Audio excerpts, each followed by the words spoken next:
Quiero hablaros de la cruz. Ya sé que todavía no estamos en Semana Santa, pero es que el mensaje de la cruz no es un tema exclusivo de Semana Santa solamente, obviamente.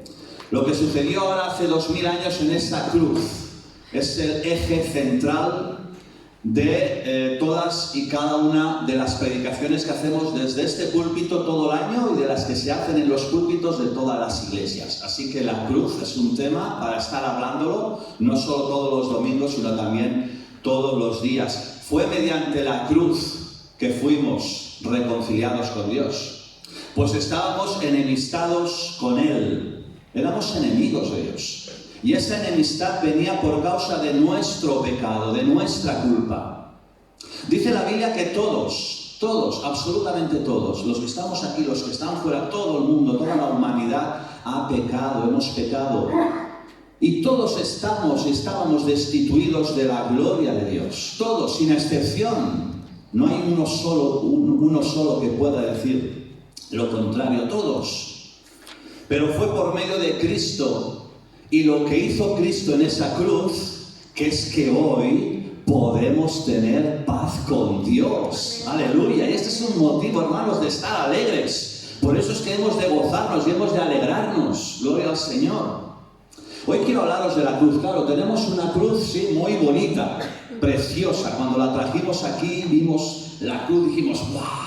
¡Qué maravilla! ¡Qué hermosa! ¡Qué bonita! Le hemos puesto este manto rojo, ¿sí? Para todavía, ¿no?, embellecerla más. Pero hermanos, hermanas, amigos, la cruz no tiene nada, ¿sí?, de bonito en sí.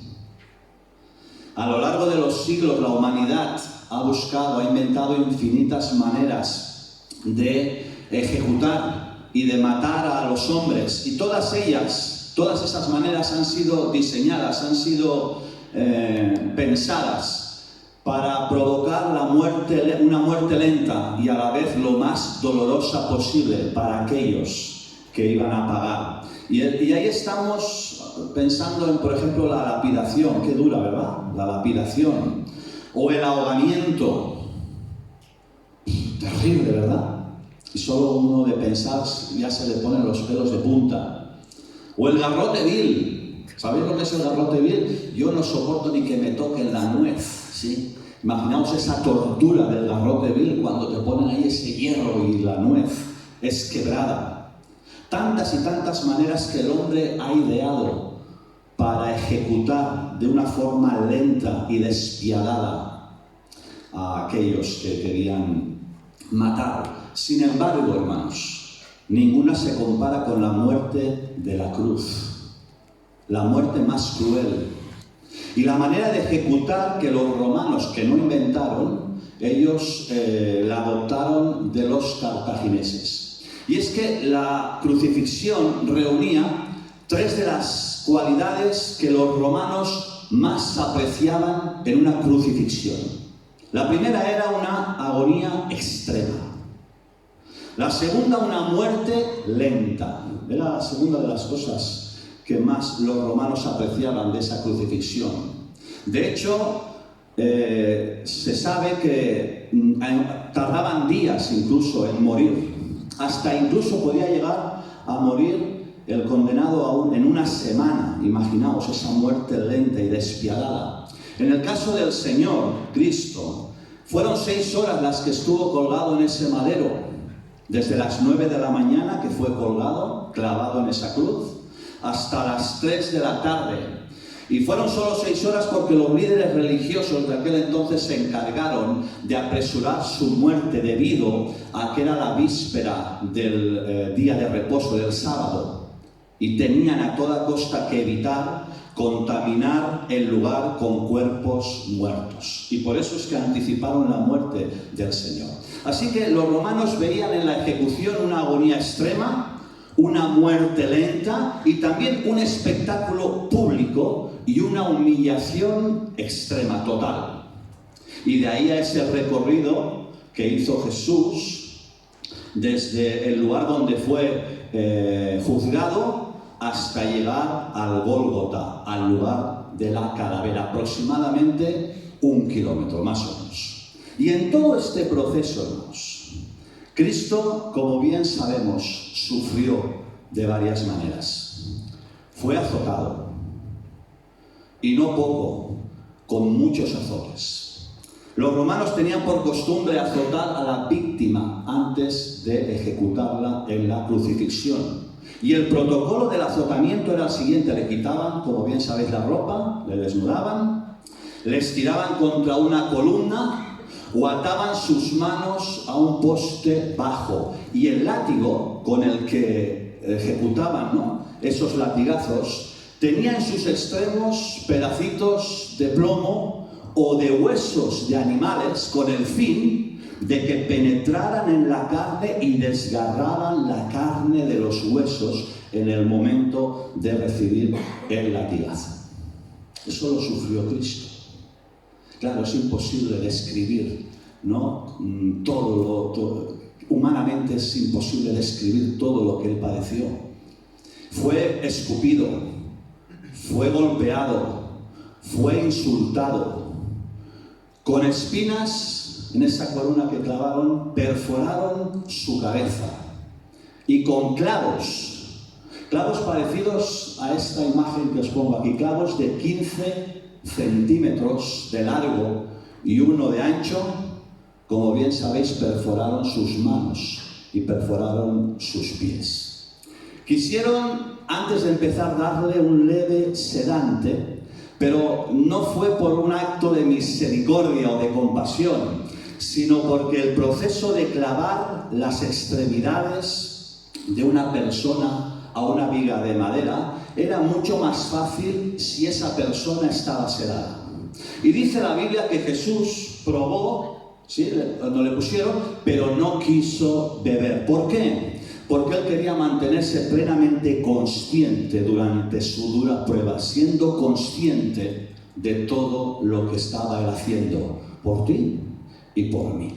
Despreciado, desechado, angustiado, afligido, sin abrir su boca, fue llevado como cordero al matadero. Todos nosotros, hermanos, como he dicho antes, y dice Isaías, todos nosotros nos descarriamos como ovejas. Todos. Todos nosotros nos apartamos de su camino. Por tanto, todos nosotros somos culpables de haberle crucificado. No fue un asunto exclusivo de aquellos que estaban ejecutando la ejecución. No fue un asunto exclusivo de los romanos o de los judíos que le llevaron a esa cruz. Tú y yo estábamos clavándole los clavos. Tú y yo participamos de los azotes y de los golpes que él recibió. Porque tú y yo fuimos hechos pecadores. Y es por eso que Jesús, cuando estábamos destituidos a causa de nuestro pecado, de la gloria de la presencia de Dios, es por eso que Jesús, siendo inocente, cargó con todos nuestros pecados en esa cruz del Calvario. Es para darle gracias, es para darle gloria, es para adorarle con todo nuestro ser y con todo nuestro corazón. Él era inocente, hermanos. No había pecado, él no mintió, no robó, no tuvo pensamientos pecaminosos, no chismeó, no murmuró, no ofendió a Dios, no levantó ídolos. Pero Dios cargó sobre él nuestro pecado. Es decir, toda la suciedad de nuestra vida, toda, absolutamente toda la suciedad de nuestra vida, todo lo malo que había en nosotros, que hay en nosotros, descendieron en él. Y esto, una vez más, mientras lo estaba reflexionando, y insisto, no es una reflexión de Semana Santa, es una reflexión de día a día.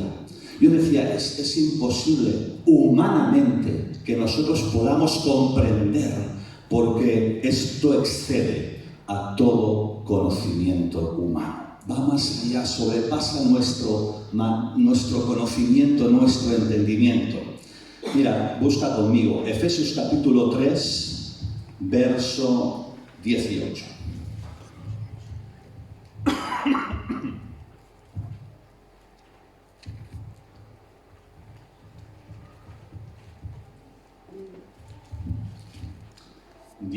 y 19 dice, bueno, leamos desde el 17 también, para que habite Cristo por la fe en vuestros corazones, a fin de que arraigados y cimentados en amor, seáis plenamente capaces de comprender con todos los santos cuál es la anchura, la longitud, la profundidad y la altura, y de conocer el amor de Cristo que excede a todo conocimiento. Amén.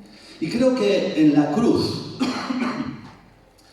hermanos, encontramos, tal como hemos leído, tal como el apóstol Pablo les habla a los Efesios, encontramos en la cruz las 4 dimensiones que aquí vemos reflejadas, hablando del amor de Cristo.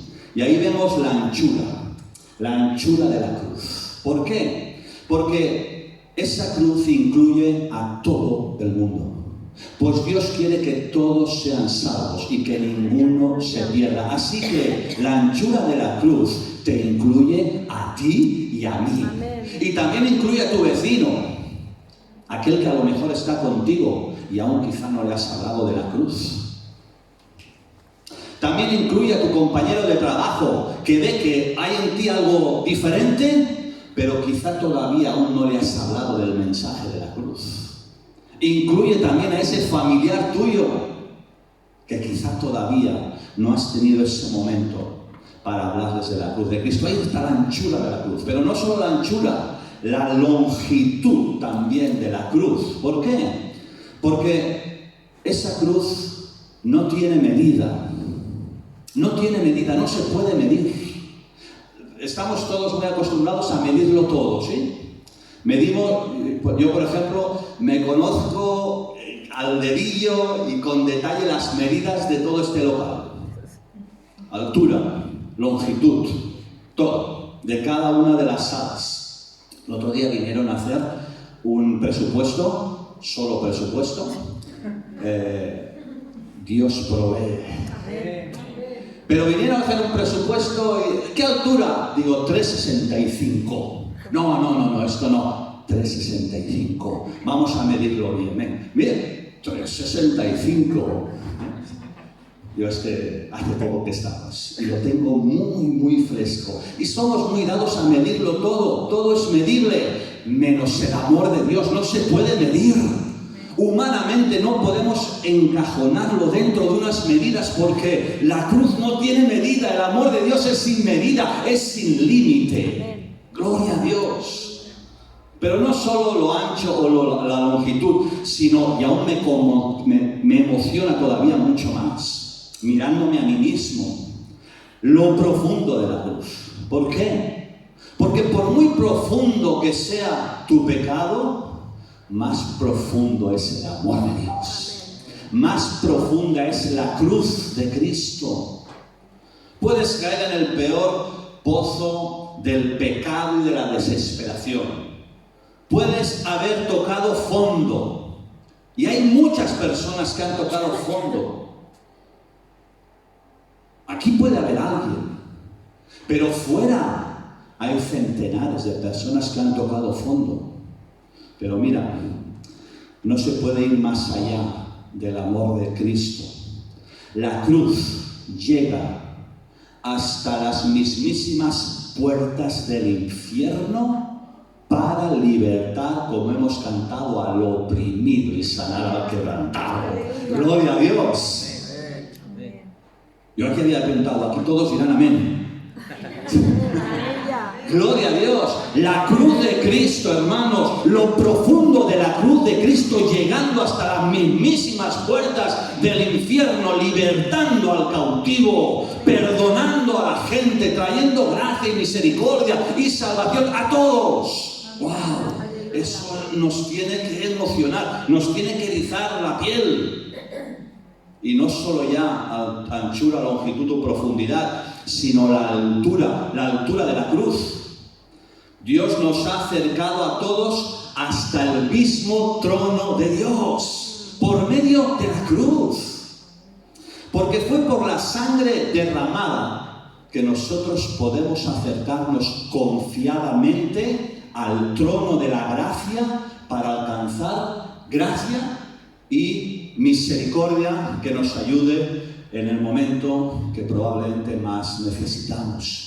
Y eso nos tiene que llevar a adorar a Dios con todo nuestro ser y con todo nuestro corazón por lo que hizo, porque lo hizo por ti y lo hizo por mí y lo hizo por todos. Y allí cuando Jesús estaba colgado en esa cruz, Él expresó 7 frases. Durante esas 6 horas, desde las 9 hasta las 3, Él expresó 7 frases que cuando uno lee todos los evangelios, y yo os animo, hermanos, estamos a las puertas de la entrada de la Semana Santa, todavía nos quedan 10 días o 12 días, pero yo os animo a que cojáis los evangelios en su conjunto, Mateo, Marcos, Lucas y Juan, y cojáis todos los capítulos que están hablando desde que Jesús fue entregado, hasta que fue juzgado, hasta que fue crucificado y todo lo que viene a continuación y que estaremos, que lo volváis una vez más a leer. Y allí cuando estamos viendo todos los evangelios en su conjunto, unos dicen unas cosas y otros aportan otras. Por eso es bueno que lo hagamos en su conjunto. Y cuando nosotros vemos los evangelios, Jesús expresó 7 frases allí colgado en esa cruz. De estas 7, hoy voy a desarrollar 3, con poco tiempo. Y el próximo domingo estaremos desarrollando junto con otras cosas las otras 4, que ya nos darán entrada a la semana siguiente para seguir adorando al Señor. Y una de las que quiero analizar en esta mañana se encuentra en Mateo y en Marcos. Son los 2 evangelistas que detallan esta frase. Mateo 27, 46. Dice el Señor, dijo Dios, dijo el Señor: Dios mío, ¿por qué me has desamparado? Dios mío, ¿por qué me has desamparado? Y lo que Jesús hacía, estaba recitando el Salmo 22, verso 1. Dice: Dios mío, ¿por qué me has desamparado? Y creo, hermanos, que para entender bien eso, porque uno puede no entender bien lo que Dios, el Señor, está diciendo en este momento. Creo que para entender bien eso, tienes que coger el Salmo capítulo 22, verso 1, donde está expresando lo que el salmista dijo, y te tienes que ir al verso 3. Dice: pero tú eres santo. Pero tú eres santo. Nunca vamos a poder llegar a entender esto. Nunca vamos a poder llegar a entender muchas de las cosas que Dios hizo.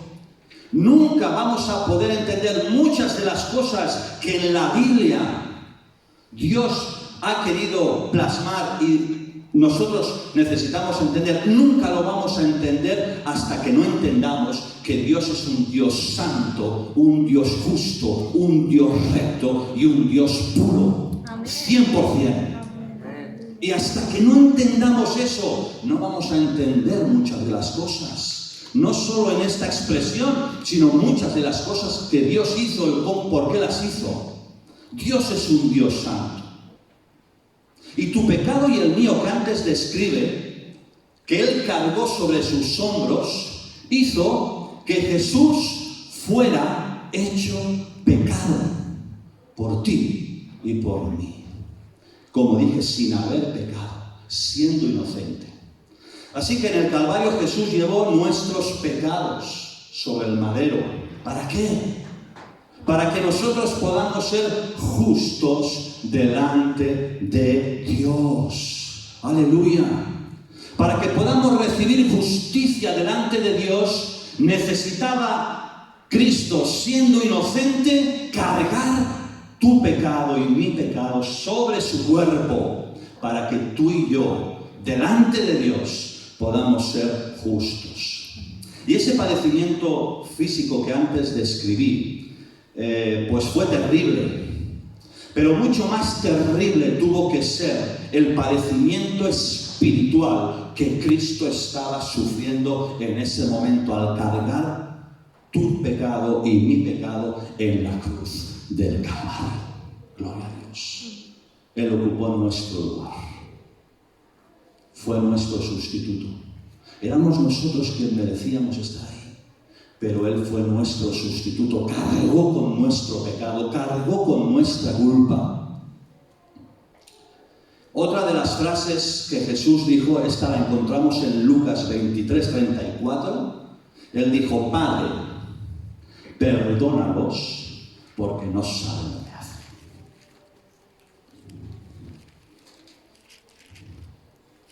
Jesús estaba, hermanos, perdonando ¿a quién? ¿A los romanos y a los judíos?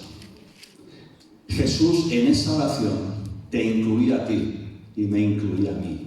Él nos estaba perdonando, pues esa oración nos incluía a todos nosotros. Y además nos mostraba un principio, hermanos, espiritual que es primordial y que es vital para nuestra consolidación, para nuestro crecimiento, para nuestro avance, para nuestra salud. Un principio primordial, vital, imprescindible, que es el perdón. Amén. El perdón. Y Él nos lo mostraba como ejemplo en la peor de las situaciones jamás vividas. No perdonar nos deja atados, como bien sabéis, como tantas veces estamos predicando, estamos hablando. Pero el Evangelio no es palabras, es vivirlos, es aplicarlo a nuestra vida. ¿De qué nos sirve, no? Retener conceptos y no aplicarlos en nuestro día a día. Entonces, no perdonar nos deja atados al resentimiento, nos deja atados a la amargura. Como he dicho, no hay avance, no hay sanidad. Así que, ¿cómo se manifiesta el perdón de Dios en nuestra vida? ¿Cómo podemos comprobar el perdón de Dios sobre nuestra vida? De dos maneras. Primero, cambiando. ¿Como resultado de qué? De obedecerle a Él. Eso es andar en santidad. Eso es andar en el temor de Dios. Yo antes iba por una dirección, pero vine a Cristo, me arrepentí y eso implica cambio de dirección en mi vida. Antes robaba, ahora no. Antes criticaba, ahora no. Antes chismeaba, ahora no. Antes mentía, ahora no. Y el Espíritu Santo es el que nos ayuda, como hemos oído también, a poder vivir tal como Dios quiere que vivamos en nuestro día a día. De tal forma que necesitamos llenura del Espíritu Santo, alimentar nuestro interior, que sea el Espíritu Santo ayudándonos a poder vivir manifestando el perdón de Dios en mi vida. Primero, cambiando. Y segundo, ¿cómo se manifiesta el perdón de Dios? Fácil, perdonando a otros. Cambio y como resultado perdono a otros. Yo sé que lo hemos dicho en varias ocasiones, pero vamos a volverlo a leer. Mateo capítulo 6, versos 14 y 15. Y la palabra es espada, ¿sí? Que penetra hasta lo más profundo. Y la espada penetra y corta y quita y saca. Y ahí está esa palabra. Y dice: porque si perdonáis a los hombres vuestras ofensas, sus ofensas, os perdonará también a vosotros vuestro Padre Celestial. Gloria a Dios. ¿Cuántos quieren el perdón de Dios? Amén. Gloria a Dios.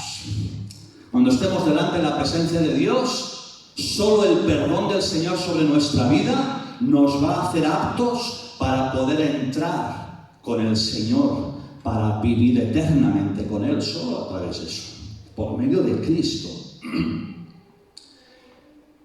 Verso 15. Ay, nos hubiera gustado que eso se quedara en el verso 14, ¿sí? Nos hubiera gustado. Pero hay un verso 15.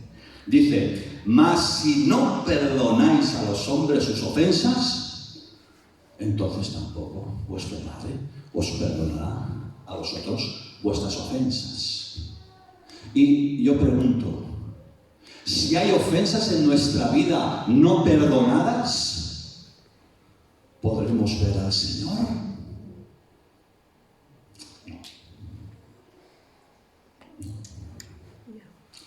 Todos nuestros pecados Él los cargó, gloria a Dios, y nos mostró un camino que sí o sí es el camino que Dios ha trazado, y es este. Necesitamos la ayuda, y por eso el Espíritu Santo está con nosotros, que no nos deja huérfanos, para acompañarnos, para guiarnos en este caminar muchas veces difícil.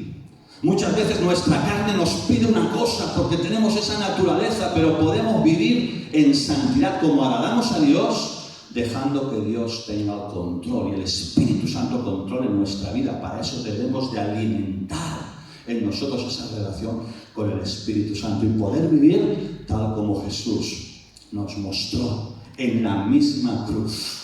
Nos dio este principio. Y tercera y última de las 7, pero hoy 3 y semana que viene 4 más otras cosas, pero tercera y última palabra que Jesús expresó, y es un grito de victoria. Dice en Juan, hemos leído palabras que Mateo y Marcos han resaltado, hemos visto otra que ha resaltado Lucas, y Juan está resaltando ahora esta: todo está consumado. Gloria a Dios. Eso me emociona. Amén. Aleluya. Que está a tu lado, dile, que todo está consumado. Amén. No consumido, consumado, Antes de dar su último aliento, de respirar, Él levantó su mirada al cielo. Lo podéis ver y, bueno, como os habéis comprometido, yo lo recibo así, a que leáis, ¿no?, los capítulos de esta semana, lo vais a ver. Él levantó su mirada y gritó: consumado es. Era un término griego que literalmente significa pagado totalmente. ¡Wow! Gloria a Dios. Cuando uno tiene una deuda, hasta que no paga esa deuda uno no está tranquilo. Solo me pasa a mí. ¿Será que tengo tantas que ya me he acostumbrado? No me acostumbro a las deudas. Pero cuando uno tiene una deuda y esa deuda queda cancelada, ¡ay! Estoy orando para que llegue el día de la hipoteca, que pueda decir: se acabó, me queda poco, muy poco. ¡Ah, gloria a Dios! Qué bien se queda uno cuando paga la deuda, ¿verdad? No me quiero ni imaginar en el momento en el que deje de pagar la hipoteca ya, me queda, como decía, bien poco. Mira, mi mujer. Más contenta que yo. Ya me decía, nos queda un año para pagar la hipoteca. Ahora leemos las puertas, digo, sí, hombre. ¿Tienes claro? Y Jesús, en ese término, hermanos, con esa expresión, Él dijo: pagado totalmente. Aleluya, gloria a Dios. La deuda del pecado tuya y mía había sido pagada, había sido cancelada por el Señor. Aleluya. Es muy emocionante, porque nosotros no podíamos, y eso traía carga, y traía muerte, y traía opresión, pero Él lo hizo por nosotros, y canceló toda nuestra deuda en la cruz del Calvario. Gloria a Dios. Terminó su misión. Es lo que Jesús estaba diciendo en la cruz. Consumado es. Era como decir: pagué totalmente y cumplí mi trabajo. Cumplí la misión. Era para lo que Jesús había estado destinado, dice Pedro en su primera epístola, desde la fundación del mundo. Es decir, que desde que todo fue creado, en la omnisciencia de Dios, ya el Señor estaba destinado a morir por ti y por mí en la cruz del Calvario. Ese fue su trabajo, esa fue su misión. No vino a sanar a los enfermos, y lo hizo por gracia y por misericordia. Y todo lo que hizo adicional fue por gracia y por misericordia. Pero Él no vino para eso. Él vino para morir en la cruz y darnos vida y salvación, vida eterna.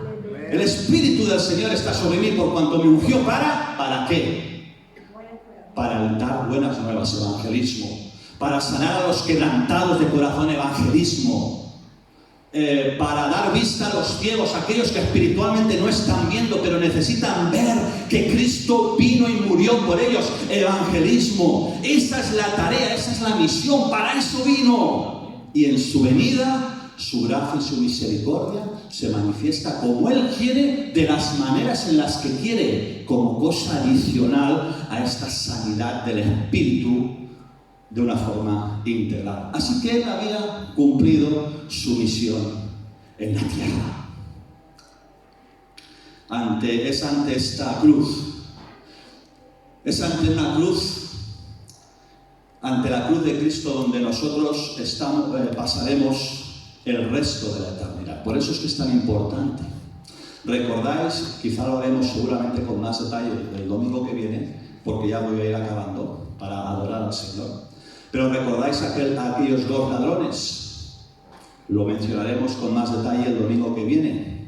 Pero el hecho de que Jesús le dijera a uno: hoy estarás conmigo en el paraíso, ¿recordáis? Aquel que recibió eso merecía el infierno como el otro, como tú y como yo. Merecía el infierno por lo que había hecho. Pero ese compromiso de aquel ladrón colgado a su derecha, le dijo: acuérdate de mí. Señor, es como decir: sálvame, acuérdate de mí, ayúdame. Y ese simple compromiso, en ese simple compromiso, la misericordia y el perdón de Dios se pusieron en marcha de tal forma que vino sobre su vida el milagro mayor jamás habido, que es el que pasará de muerte a vida. Y ese es el compromiso que Dios está demandando, hermanos, a nosotros y a cada uno de aquellos que están ahí fuera y que forman parte de nuestro entorno, de nuestra familia, de nuestros vecinos, de nuestros compañeros. Y mira, quiero acabar con un texto que se encuentra en 2 de Corintios capítulo 5, verso 19. Voy a pedir ya al grupo que vaya acercando. 2 de Corintios capítulo 5, verso del 19 al 21. Vamos a ver. Si en esta mañana estás aquí, yo creo que todos lo hemos hecho, pero pudiera ser que hubiera alguien que necesitara volvérselo a decir al Señor en su intimidad con el Señor. Pero si en esta mañana todavía no tienes a Cristo en tu corazón o te has alejado, solo basta que, como aquel ladrón, te comprometas con Cristo. ¿En qué sentido? Diciéndole: Señor, en esta mañana sálvame, ayúdame, acuérdate de mí en esta mañana.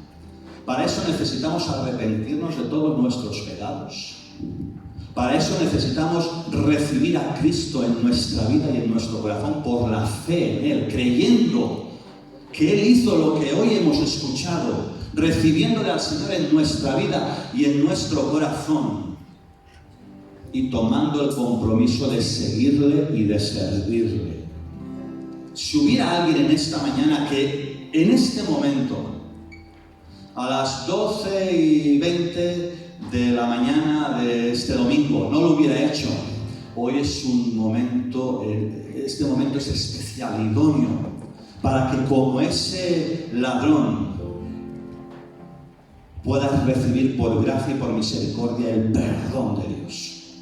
Y para todos los que ya lo hemos hecho y estamos caminando con Cristo, a trancas y a barrancas a veces, cayendo a veces, pero con la necesidad de levantarnos, fallando en ocasiones, y Dios lo sabe, pero amando al Señor y pidiéndole que sea el Espíritu Santo ayudándonos para todos nosotros van estos textos de 2 de Corintios, porque en ese sentido necesitamos también comprometernos, en este caso, con la misión de Cristo.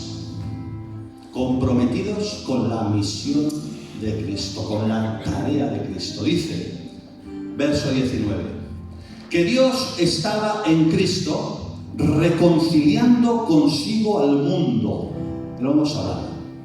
No tomándoles en cuenta a los hombres sus pecados. Lo hemos hablado. Dice, y ahí va. Y nos encargó a nosotros la palabra de la reconciliación. ¿A quién se lo encargó? A nosotros. ¿Qué nos encargó? La palabra de la reconciliación. Dice el verso 20, así que somos embajadores en nombre de Cristo, como si Dios rogase, o en su original, y quizá más exacto al original, como si Dios exhortara por medio de nosotros.